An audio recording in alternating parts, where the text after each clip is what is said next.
Welcome to your favourite day of the week, everyone, where today we're going to discuss something very close to all of our hearts: food.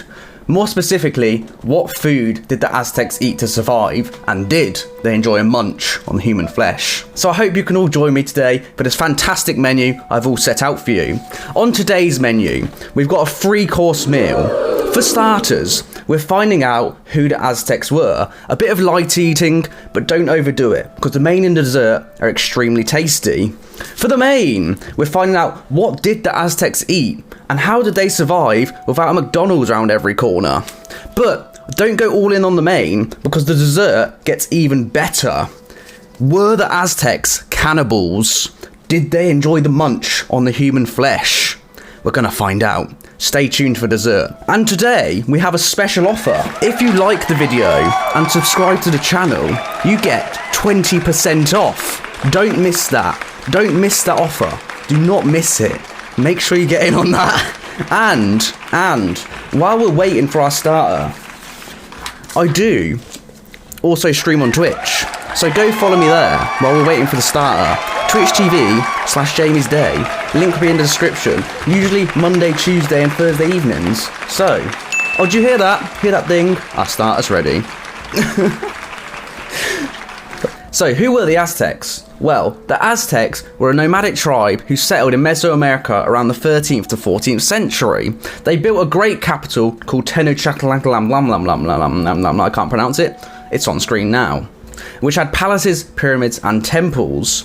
The Aztecs had a relatively sophisticated system of agriculture and great warrior traditions, which allowed them to build a big state and an amazing empire. However, this empire soon came to an end when the Spanish explorers arrived in 1519. So with an empire as large as the Aztecs, how did they sustain themselves? Most Aztecs ate twice a day, one a few hours after the morning work, and one at the hottest point of the day, which is around 3 o'clock. Since it was easier to grow crops and chase bunny rabbits around fields, the Aztec diet was primarily plant-based and focused on a few major foods. So, most Aztecs would spend their day cultivating the fields for their great capital city of Tenochtitlan. And one of their most important staples in meals was maize. Maize was similar to rice in Asia and wheat in Europe. It was extremely common and one of the staples of every single meal. It was held in such high regard that when the first Europeans arrived, the Aztecs described it as precious and our flesh and bones.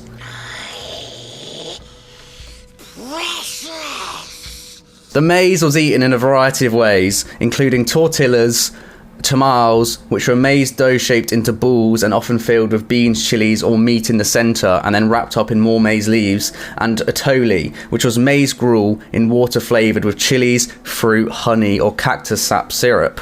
As well as maize, beans were also as common, providing a great source of protein, and along with salt and chili peppers, these made up the cornerstones of the Aztec diet. And the Aztec diet was extremely nutritious and it didn't have any deficiencies in vitamins or minerals. All members of the Aztec society fasted in some way, and the idea of an Aztec fast was to abstain from salt and chili peppers. The most important fruit and vegetables in the diet were chili peppers, tomatoes, sweet potatoes, onions and avocados. Red and green tomatoes were often mixed with chili in sauces or as a fill-in for tamales. The Aztecs also ate various mushrooms and fungi, including the parasitic corn smut, which grows on the ears of corn. Squash, no, not that one, was also extremely common as maize and beans, with the seeds being eaten fresh, dried or roasted. The main fruits consumed were guavas, papayas, custard apples, zapotes, mammies, and chirimoyas. Although fruit, veg and plants did dominate the Aztec diet, they did eat a lot of fish and wild game native to the local region as well. Rabbits, birds, frogs, tadpoles, salamanders, green iguanas, pocket gophers and insects all served as valuable food sources. The Aztecs also domesticated turkey, ducks and dogs to eat, but on rare occasions they'd also eat big game such as deer and bear. Very rarely though, very rarely. The Aztecs loved seasoning and sauces for their foods, and a wide range of herbs and spices were available. The Aztec cuisine featured a significant number of flavours, including sweet, fruity, earthy, smoky and fiery hot. Feasts, banquets and the ceremonies surrounding these two were extremely important in Aztec culture. Feasts were determined by the religious calendar and were used as a display for material wealth. They featured singing, dancing, storytelling, incense burning, offerings, tobacco, flowers, and of course, gift giving. The hosts of the banquets needed to meet the obligations of the banquet, not to provide too little food or ceremonies and dancing, in order not to offend the guests, but the guests then had to reinforce the host's stature. Festivities would begin at midnight, and some attendees would drink chocolate and consume hallucinogenic mushrooms so that they could describe their experiences and visions to the other guests. Like every person in the world, the Aztecs also enjoyed a good drink. Alcohol drinks were made of fermented maize, honey, cacti, pineapple, and other plants and fruit. Drinking was tolerated, even for the Aztec children. However, being drunk was not. The penalties could be severe for drinking, even more so for the elite. A commoner would be punished by having their house destroyed and sent off to live in a field like an animal. And a noble could be executed for drinking too much alcohol on their first transgression. Non-alcoholic drinks in the Aztec diet also include the previously mentioned atole, which was the maize gruel and was made up of 8 parts water and 6 parts maize, and made up a lot of their daily calorie intake. Another drink, which was extremely luxurious, was cacao. It was a rare luxury and import, and that could not be grown within the boundaries of the Aztec Empire. The cacao bean, not to be confused with the cocoa bean, although they are very similar, was a highly treasured and symbolic value in the Aztec Empire. In some cases, it was even used as currency. Cacao was a rare luxury favoured by the rulers, warriors, and nobles. It was most commonly drunk as a cacao or cacao water, flavoured with chili peppers, honey, vanilla, spices, and herbs. So, we've absolutely blitzed through that main meal of steak. We found out what the Aztecs like eating, how they drink, how they live their life. Very plant-based, a lot of maize, beans, salt, chili peppers. They love their spices. It's common day Mexico. Very spicy food. Very good food, by the way. But I know what you're all here for. You're here for the dessert. Were the Aztecs cannibals? Munch, munch, munch on the human flesh, did they? Let's find out. So, cannibalism was deeply connected to Aztec mythology. You had a munch on the human, you were a hero. The rationale for Aztec human sacrifice was first and foremost a matter of survival.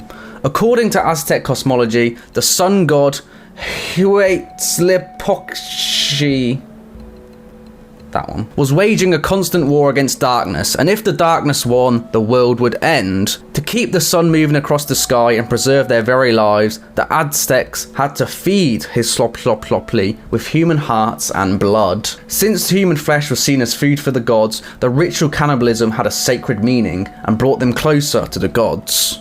Victims of cannibalism, often prisoners of war or slaves, were atop of the temples in public and had their heart cut out. After they were done with the body, they threw it down the temple stairs, where the body was often dismembered. Also, as hard as it is to imagine anyone wanting this to happen to them, a lot of people did willingly volunteer for this, including the slaves and prisoners of war.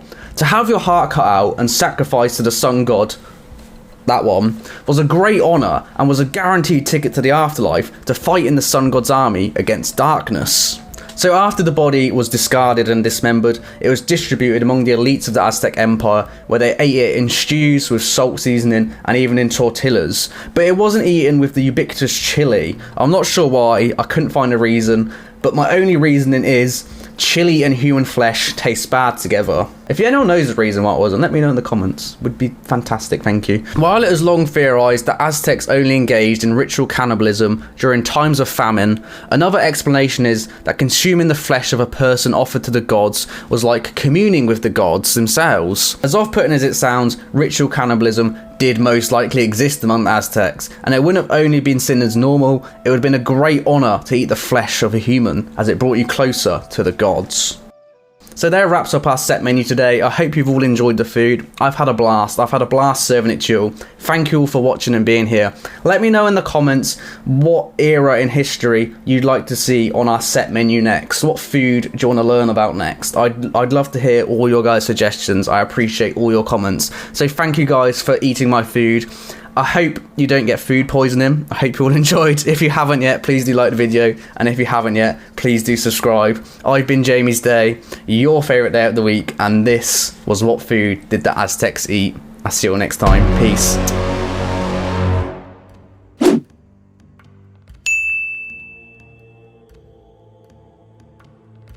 fields and harvesting crops for the great city of Tenochtitlan.